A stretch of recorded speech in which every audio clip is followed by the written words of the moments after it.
RBL Music exclusive. I grew up like a savage.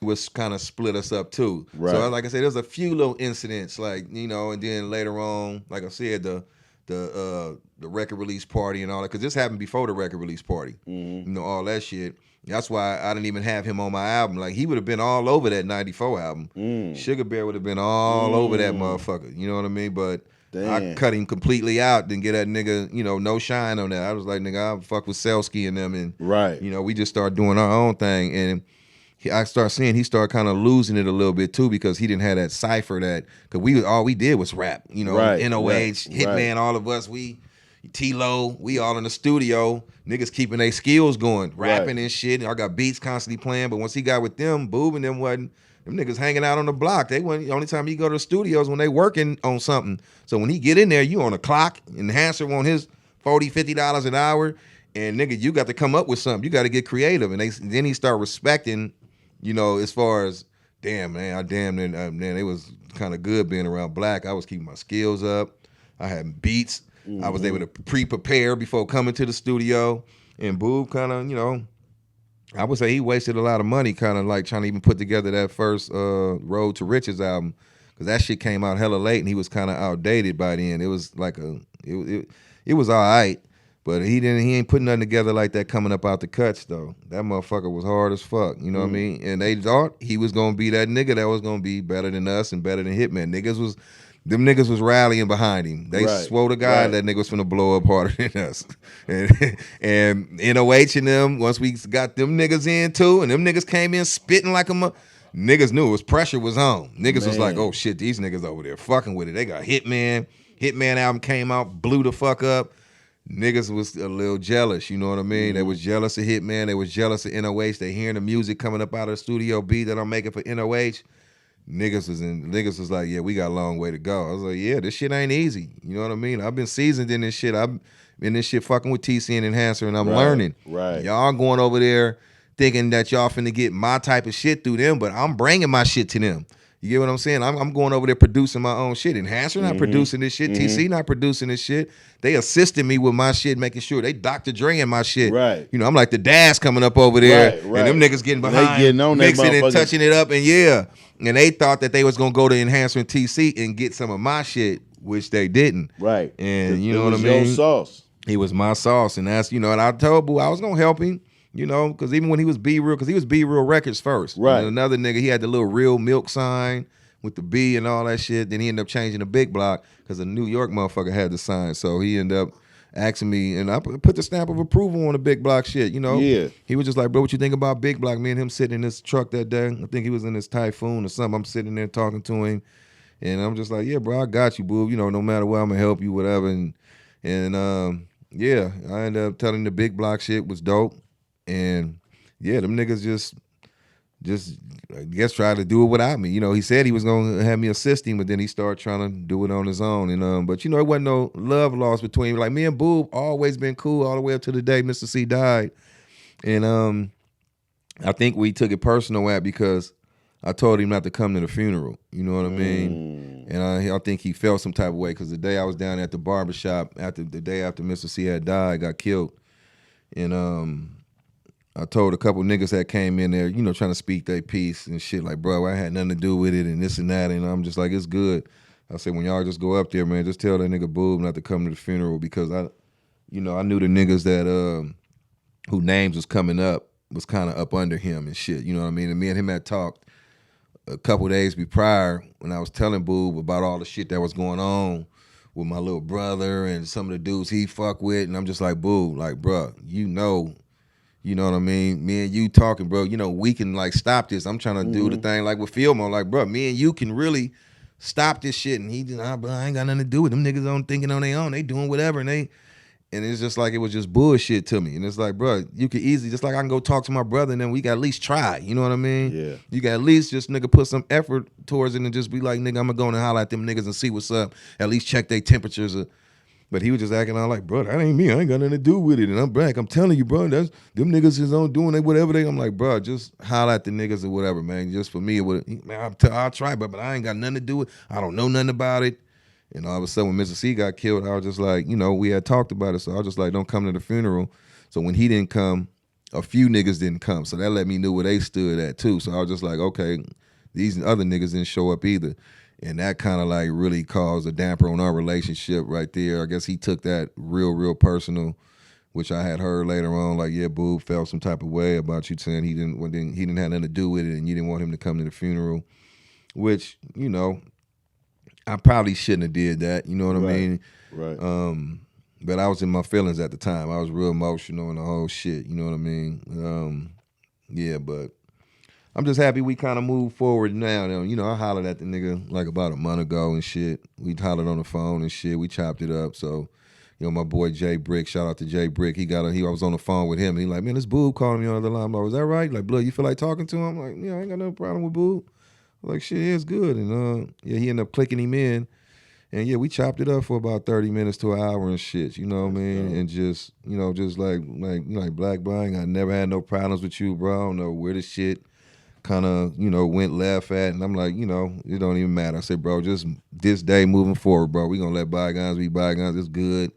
I got love for you. And, it ain't no problems. And man, yeah, we swept the shit under the rug. So we good. And I just, I've just been trying to, even telling Jay Brick to this day, I said, man, me and Boob got to get together and just, just for media's sake and just for showing motherfuckers like we really trying, we good. We trying to be, I said, he don't really know how powerful me and him is together and just showing motherfuckers from our neighborhood like, bro, look, we letting this shit go and how impactful that could be just to try to turn some shit. You know what I mean? Because it's clicky up there. Niggas are split up and niggas are still at each other and niggas don't know, how I feel about them and, it's just a lot of shit to where, man, I'm like, man, we need to probably come together. But Jay Brick, me and Boob got to really come together, sit down and just, just show motherfuckers that we really putting this shit behind us. So, we had a good conversation and, I know my word is for real, so hopefully his is too. You know what I mean? I stand on shit I say. I ain't no snake nigga where I'm, no, it's cool, and then I'm behind your back trying to snake you and shit. I don't get down like that. So, it's real genuine love I got for him, and I don't hold nothing against him. That's dope as fuck because I remember our first time talking about it in our first conversation, and I was like, Black, I know how that is, and I know where his mind is as far as when he left. Right. He's still there. Right. Just let him have some experiences. Exactly. Let him have like, you know what I'm saying? You get to a certain point, you like, nigga. Yeah. You know yeah. like, even like when he did the interview on the Vlad thing, he was like, he felt, he was like, man, that was early. Like you said, he was fresh out. Fresh out. Motherfuckers feeling themselves and they still, like you said, he's still in that mode. Like, so, that's why he kind of felt that type of way when they brought the name, and through my boy Jay Brick, he's like, yeah, man, he felt bad about that Black, but he said he just gonna see what you do when you go down there. And I'm happy I kind of talked to Jay Brick when I went down there because I ain't gonna lie, I was ready to go in, yeah. I was ready to go in. Yeah. I'm talking about the go in, yeah. like, nigga, you got me fucked. Nigga, come on, bro. Like, if and I'm glad you took that approach because it could have went another way, but you gotta imagine being in his position, right? And being in jail, leaving with that mentality, leaving so young, doing all of them years, and shit still happening. That's not necessarily directly connected to that, but lingering on. Young niggas chose sides, the hoods. You know what I'm saying? And interviews, because he was saying too that, he was like, man, Jay Brick was like, Boo was in there and he was feeling some type of way because at the time, I'm mad about the betrayal and all that. So when his name come up, I'm kind of throwing him under the bus and like, man, fuck that nigga. So he had all that built up in. So when he got his first interview, he got to let it all. He got to get in. So I had to respect that. So I feel him on that. So that's why Jay Brick was like, bro, he was in there watching all your interviews and a lot of shit coming up. You saying this, saying that, and he couldn't say nothing. He in there stuck. Right. So I said, okay. I said, I ain't tripping. So that's why I said, I'm going to take the high road, bro. I said, I'm not going to go in like I was thinking about. I'm going to just think on that shit. And I'm just gonna speak my piece and just keep it real. You know what I mean? But I ain't gonna do no slandering. I ain't gonna really throw him under the bus. You know, like I was really thinking about doing. So, and I'm glad I kind of took the high road because that, you know, kept it open. Right. You know, the olive branch open to where we was able to have that conversation on the Right. phone. Because if I would have went in, ain't no telling you, man, you got black on the line, man, fuck all that. And, right. You know, it'd have been ugly. You know what I mean? Ain't no telling. And the thing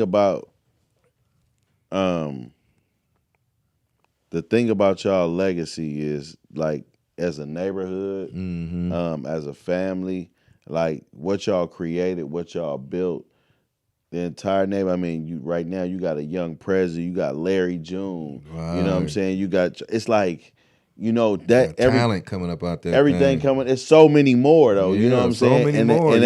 And they come from up out of there. Like it's crazy because I'm an Oakland nigga. I'm East Oakland, right? 85th. But I go to like the fucking block party. I went to the Juneteenth. I go to the fucking Fillmore and Hunters Point. Right. I go to fucking the other thing. Damn, it's another block party over there that happens, and they throw the free concert. But I'm just saying, it's such a lovely neighborhood as far as blackness. Yeah, it is. As far as that real shit, like if you wanna get a real black experience, you can go there. They're in Fillmore, like and shout out to all the other neighborhoods, but I haven't spent much time in those. Hunters Point and Fillmore, man, them the two meccas, man. I ain't nothing bigger than them. Yeah, that's them the two. It's real. Them it's two kings of that shit. I mean, shout out to Sunnydale too. Like I said, they the small turf. They right. They like the little 300 around that moment. They hold their own, but you know, shout out Lake Views and all the smaller Potrero Hills to the VGs, the Alamanies, and all that. But I ain't gonna lie, ain't nothing big and as influential as Fillmore and Hunters Point. You know, them the two big dogs. You know, I don't care what nobody say. Yeah, you know what I mean? I believe that's that for too. real.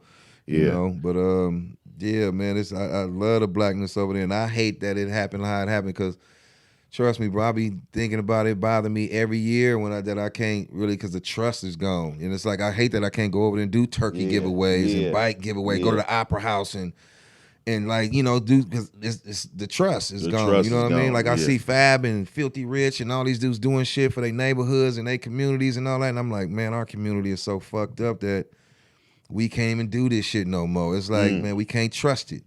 You know what I mean? I'm not gonna serve myself on a silver platter and something happened, and my kids sacrifice, my kids suffering, and I didn't want to sacrifice myself, and I mean, on some bullshit. So it's just not worth it to me. You know what I mean? As bad as I want to help, I just gotta, wait, just give it time, and I'm gonna say this.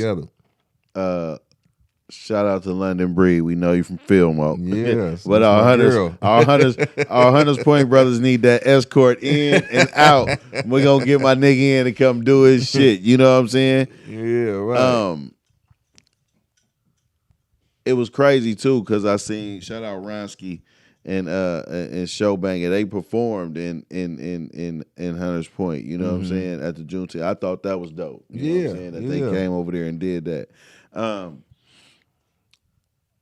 In the midst of the big block RBL thing, it was a lot of people that I know you said that wasn't really a part of nothing, right? Didn't need to be involved, although they were probably around and in Frisco. But one in particular that stood out to everybody, and you talked about it on Vlad, you talked about it on public platforms, but Bart from 3 Times, because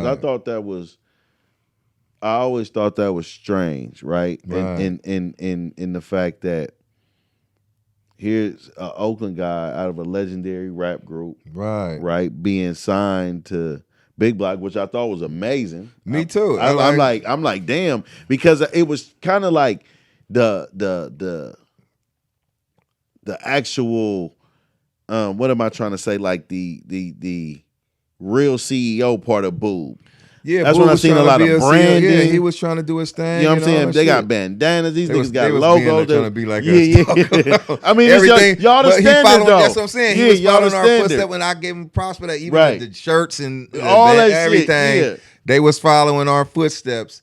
Even with him going and linking up with the Gov and getting the 3XKrazy album and doing all that, that was all dope to set up his label and get it going. But the problem was, like you say, Bart all of a sudden throwing on a big block bandana, and now you want to drop subliminals towards us and all that. It's like, bruh, I would, even right now, I ain't got nothing against him. Like, I done got over that. It's like, everybody clean slate with me now. I was just doing an interview with Yuck, and I was just telling him, he was like, man, how you feeling about Bart? Bro, I really started feeling for him when his daughter was going through, what she went through, man. And, he going through what he going. Everybody got their own karma they facing, man. I said he didn't tell on me. He didn't do nothing to me. I can get over lyrics and all that shit. He never pulled up and jumped out and did nothing. His name never came up in like a nigga trying to snake a nigga shooting. So I'm good with Bart. You know what I mean? If I seen him, even when I seen him out here at the Winco when he dipped out on us, I was really just trying to see where his head was at. And I guess he thought we was trying to get on him, but I'm just like, That was more like a nigga, you knew better than that. Exactly. Yeah. But that just showed me his true colors once he seen us and he skedaddled through out the back. I'm just like, yeah, okay. I see he's showing me that, you know what I mean? Yeah. He guilty for something. Right. Because he should have just stood up and like, bro, I ain't, spoke his piece. Like, look, bro. Because if you seen him in that Winco that day and he said, now you know that nigga put that battery in my back. I would have respected him for that. Yeah, to be honest. Like, oh, bro, you know what I'm saying? Like, if he'd have been like, bro, I was on some studio shit. Right, there drinking, gassed up in the studio. I'm repping this big block shit. It wasn't nothing personal. I'm on some lyrical shit. You know what I mean? I was hoping y'all come back at me lyrical. We could probably, on some music shit. I would have totally respected that shit. But because acting like you banging that shit though, like nigga, if you see us, you nigga ready to get off what you mad at, that's different. And that's how I was feeling. So you know what I mean? Years later, we see a young Tupac under 25 years old, right? Dies at 25 years old. And technically, Pac did a lot of foul shit. Like when it comes to the rules of the game. Right. He told on some niggas. he wouldn't start getting in other niggas' phone. Hey, Pac, he ride or die for whoever Pac he fucking crazy with. Whoever he fucking with, he ride. Ain't no Pac a team player, man. That nigga, ain't no way he was supposed to live longer than he did. Pac that a team nigga was player crazy. like a motherfucker. That nigga said, you know what? Nigga, it's MOB. Right, he right, exactly. You know what I'm saying? Hey, you gotta respect it though. Like, and things have came up where they question his gangster, but I never did because I always said I thought he was the ultimate gangster. Yeah, like, especially bouncing out on two white boys in the country. I ain't never getting on them behind a nigga you don't know. I just thought that was the most gangster shit for real. in life. Because I'm like, a lot of niggas would have seen them white boys get on there like, what is going on with that nigga? Real what did shit. he do? Because you trying to get up out of there with whatever you. We so used to trying to slide off on the police. This nigga jumped out revolution. Hey, for real. For real, man. You gotta respect and they it, end up being some dirty cops. But yeah, with that whole situation, I'm glad you said that. You know what I'm saying about Bart and all that too, because like. I always tell I respect where you are mentally. You know what I'm saying? You've been through a lot. You lost a lot. Like nigga, you lost a lot. Real this talk. Shit ain't no joke for you. Real talk. And for you to have empathy and compassion for somebody like that with his daughter, you know what I'm saying? Yeah. And you know what I'm saying? And rest in peace, Lyric. We all was rooting for her to on her journey. But it's big, Black, because we had a point. I was talking to OMB Peasy earlier. Shout out to OMB Peasy and and NBA Youngboy. They set their differences aside. That's dope. And No Cap and all of these guys where it was shit like I just feel like it's fucked up. But if it turns out in the worst way, Young Thug was the sacrificial lamb. Right. You know what I'm saying? I'm not saying a lot of people ain't going to jail, but a lot of niggas ain't his magnitude of star. Right. And a lot of niggas, they whole crew ain't, because he made sure his crew gained notoriety and success, right? For being up under him. So we know a lot of these niggas' names because of him. Like he literally put his niggas on, right? And when they doing what they doing as far as participating with the law or whatever, testifying, it's like, you look at that shit and it's like, that shit ended too nasty. Every day is something. Yeah. Every day it's a new recording. It's a nigga that been did, and man. And I was watching the Gilly and Wallow interviews. it's eerie looking at that. Yeah, when you shit, seeing man. all of them in the studio and they, oh man, that shit is eerie, bro. Like it's the Eerie. weirdest shit ever, and you know, Man. nothing. I mean, shit has happened along the way, but like even with Dirk, even when I watched PNB Rock and King Von in the interview, and it's like with them, and it's like they talking about this kind of shit, and I'm sitting here talking to you, and you made it out of this kind of shit. Like you put it in a book. That's this is your memoir. You know what I'm saying? This is your life right here. This is how it actually happened.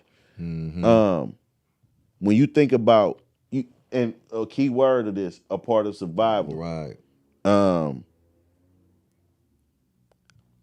That word, survival, how do you look at it and how do you feel being at your age right now, having kids? Because you hit success a long time ago. You hit success when your mind told you to buy some property. Right, exactly. And the success, that shit was over with. Like, nigga, I'm gone on you niggas. Exactly. I got shit to do. We talked about that in the last interview. Like, hey, Yeah. check this out, nigga. I got soccer practices and shit. Exactly. Hey, I ain't got time for that real- dumb shit you talking no about. time nigga. for the I just bullshit. looked at a minivan, nigga. Exactly. Fuck is you on? Real You know what I'm talk. saying? But how is it like where you are right now? Because I just look at it like you are successful. You are like if RBL didn't make it to the plateaus of NWA, you right now being who you are, made a career off of music, lost a lot. Like I said, how do you feel? Like is it a feeling of success and guilt, or do you just feel like that's the game? No, I feel like that's the game. You know, and what I went through, you know, it made me what I am now. You know what I mean? It made me the person I am now. And it's just like survival is just surviving is just decision making, man, making the right decisions and shit too. It's like, you know, at the right times, you know, like getting the house when I did, just getting out the game, out the crack game when I did, stop fucking with drugs at the right time when I did, quitting the cigarettes and all that shit when I did, you know, just everything is just being I'm just doing it, man, at the right time. And like I said, everybody is clean slate with me right now. It's just like I'm not tripping off of nobody. The past is the past. I don't have no enemies, you know what I mean? And I'm meeting motherfuckers with the energy they give me. You come up and you tripping, I'm doubling up that energy. It's on. Right. But if you come up and you shaking my hand, I'm giving you a hug. You know what I'm saying? Right. I'm at that pace, at that place right now in life, man, where it's like, man, you know, motherfucker 50 years old, man. This next, hopefully I can make it to 100. This next 50 or 20 or 30, man, I'm trying to live it in peace, Man. and letting bygones be bygones and putting the past behind me, man. And it's just all about just making the right decisions at the right time, and I think this is the right decisions to make right now. I don't give a fuck about how anybody else who probably feel, bro, we done lost, do it, man. You know, all right, well, you go take that shit over there. You ain't finna be around me. I don't want none of your karma. I don't want no bad energy. I don't want none of that shit, you know what I mean, around me, man, because that shit'll suck you dry, man. It'll suck you out, and you always constantly thinking and plotting and not, man, that shit just kill you, man, to where you can't do nothing. It just overcome you and shit, man. It's just always plotting and planning on get back and revenge and just that thought of, I'm gonna go take the block back over and all, like, all that shit is over with, man. I'm protecting this shit right here. This is the only shit I'm willing to die for. Fuck them projects. I represent Harbor. You know, I love Harbor to death. It's what made me, but nigga, this is the shit I'm willing to die for right here where we sitting at, this house, man, this address. Stay on blue. I'm just trying to stay racked up like you. Put an 8 in a 1 and do magic. Tryna stretch hair on like elastic. Eco-friendly drug dealer, I don't waste no plastic. Use all 4 corners of that baggie. All I ever wanted was a bankroll. So I pull up on Champ before the bank close. Say no to stank hoes and stank clothes. No paramedic pimpin', nigga, we don't save hoes. Yeah, rest in peace to Lil' M. My